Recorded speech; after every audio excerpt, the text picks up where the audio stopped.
कुंभराशी नवीन अध्याय सुरू. आता आयुष्यात भयंकर गोष्टी घडणार. कुंभराशी ही नेहमी भिन्न गुण आणि अंतरात्म्याच्या पातळीवर जगणारी असते. त्यांना जगाचं कौतुक मिळतं त्यावर कुंभराशीचा माणूस फारसा दिसत नाही, कारण त्याचा मार्ग स्वतःच्या आत जात असतो. एकाच आत्मपरीक्षण आणि आंतरराष्ट्रीय दृष्टीने भरलेल्या कुंभराशींच्या आत्म्याने आयुष्यात अनेक दिसत नसलेल्या परीक्षा दिलेल्या आहेत. त्या परीक्षा फक्त हृदयाला कळतात, डोळ्यातून वाहतात आणि कोणालाही न उमगताच सहज मिळवल्या जातात.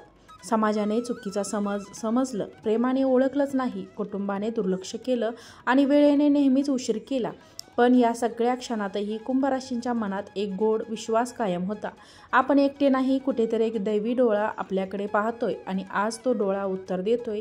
आज ब्रह्मदेव सांगत आहे, तू आता माझ्या परीक्षेतून पार झाला.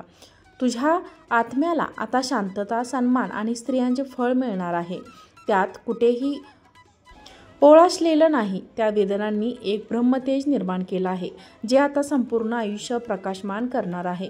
कुंभराशींचा माणूस हे फक्त एक जन्म नाही, तर तो ब्रह्मदेवाच्या योजनेतील एक चलतो फळ आहे, जे वेळेनुसार उमलतं. आज तो वेळ आली आहे. आज आयुष्य बदलणार नाही. आज तुमचं आयुष्य तुमच्यासारखंच उबलदार होणार आहे. हे वळण तुमचं नाही, हे ब्रह्मदेवाचे उत्तर आहे, जे फक्त पात्रतेने नव्हे तर आत्मिक शुद्धतेने मिळते. नंबर 1. तुमच्या मनातील तपश्चर्यात ब्रह्मतेज रूपांतरित होणार आहे. तुम्ही अनेकदा रडायचं टाळलं, फारसं कोणाकडे व्यक्तही झाला नाहीत, कारण कोणालाही ते समजणार नाही हे तुम्हाला ठाऊक होतं. पण या मौनातून तयार झालेल्या वेदना आता अंतर्मनाच्या दिव्यात रूपांतरित होणार आहे. तुमच्या विचारांनी लोकांना दिशा मिळेल, तुमच्या शांततेतून इतरांना ऊर्जा मिळेल. ज्यांनी तुम्हाला नाकारलं तेच लोक आता तुमचं मार्गदर्शन मागणार. कधी कधी तुम्ही खूप काही दिलं, पण त्यांची किंमतच कोणाला कळाली नाही. काही नाही तर तुमच्या अस्तित्वात दुर्लक्ष केलं, पण वेळेच्या पुढे चालणारे आत्म्याला वेळच न्याय देतो. आता तेच लोक तुमच्या जवळ परत येतील. संवाद, आदर आणि पश्चाताप घेऊन तुमची स्वप्न जी सगळ्यांना वेडी वाटली होती, तर ती आता सत्यात होऊन जगात उमटणार आहेत. कुंभराशींचे स्वप्न हे वेळेच्या पुढचे असतात. त्यांचे विचार विश्व लोकांना कळतच नाही, पण आता ही स्वप्न हकीकत बनणार आहे. एखादा नवीन आयडिया, एखादे वेगळे काम, एखादी मानसिक डिश आहे, अचानक लोकांसमोर यशस्वी ठरणार. आत्म्याचा अपूर्ण नातं आता ब्रह्मदत्त पूर्णत्वात बदली. तुमचं प्रेम, तुमची नाती अनेकदा अर्धवट राहिली. कधी कोणी तुमचं मन समजून घेतलं नाही, कधी तुमचं दिल गेलेलं प्रेम गैरसमज गेलं. आता ब्रह्मदेव एक अशा नव्या नात्याच्या द्वार उघडतील, जे मरणाच्या पलीकडचं, आत्म्याच्या पातळीवरचं आणि पूर्णत्वाचं असेल. कुंभराशींचं एकांत आता ध्यान आणि दिव्य संवादाचे माध्यम बनेल.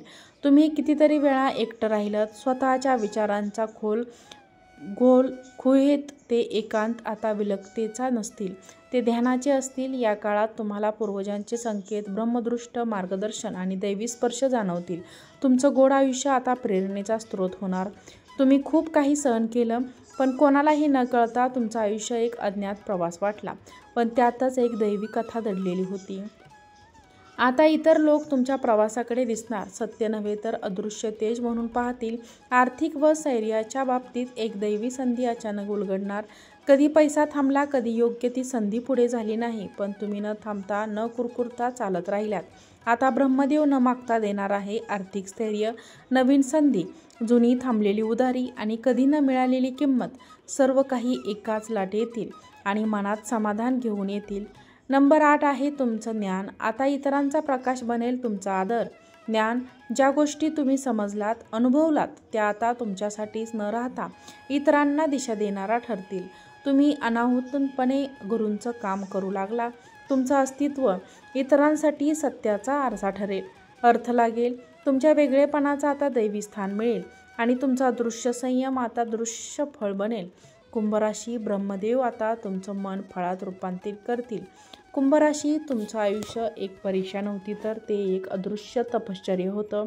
तुम्ही कित्येकदा अंधारातून चाललात, अपमान पचवलात, प्रेमात अपूर्णता अनुभवली आणि सर्वस्व गमावूनही इतरांना हसुटी करून ठेवलं. पण या साऱ्या विधानांचा साक्षीदार एकच होता, तो म्हणजे ब्रह्मदेव. ब्रह्मदेवाने तुमचं दुःख गृहीत धरलं नव्हतं, ते जतन करत होते. त्या प्रत्येक अश्रूचं एक दैवी पान त्यांनी लिहिलं. आता तो ग्रंथ पूर्ण झाला आणि उत्तर देण्याची वेळ आली आहे. आता परीक्षा नाही, आता पात्रतेचा परिपाक सुरू होतो. तुम्ही जे हरवले ते दुपटीने परत येणार. जे सुख अर्धवट राहिलं ते पूर्ण ज्वार साखर होणार. जिथे तुम्ही नाकारलं गेलं तिथे ब्रह्मदेश प्रकट होणार. तुम्ही एकटे होतात, ब्रह्मदृष्टी संरक्षित व्हाल. आता हे फळ काय असेल तर शब्दांच्या पलीकडचं समाधान, प्रेमाच्या बाहेरचा आत्मसंबंध, मनाच्या पलीकडचा शांत अंतरंग आणि सामाजिक यश पलीकडचं ब्रह्मदत्त कार्य. कुंभराशी हे लक्षात ठेवा. तुमचा श्वासात ब्रह्माचा नाद होता. तुमच्या थांबलेल्या पावलातही एक दैवी दिशा होती. आणि आता ब्रह्मदेव म्हणतात, तुझी वाट मी बनवतो.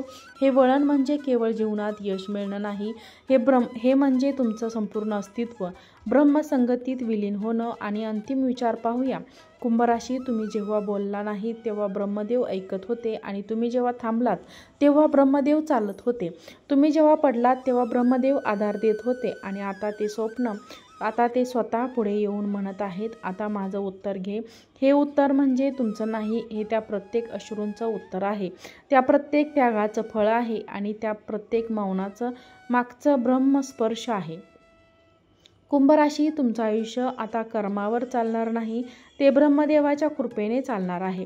कृपया हीच तुमची नवीन नियती आहे. तर मित्रांनो, व्हिडिओ आवडला असेल तर लाईक, शेअर, सबस्क्राईब करा. श्री स्वामी समर्थ.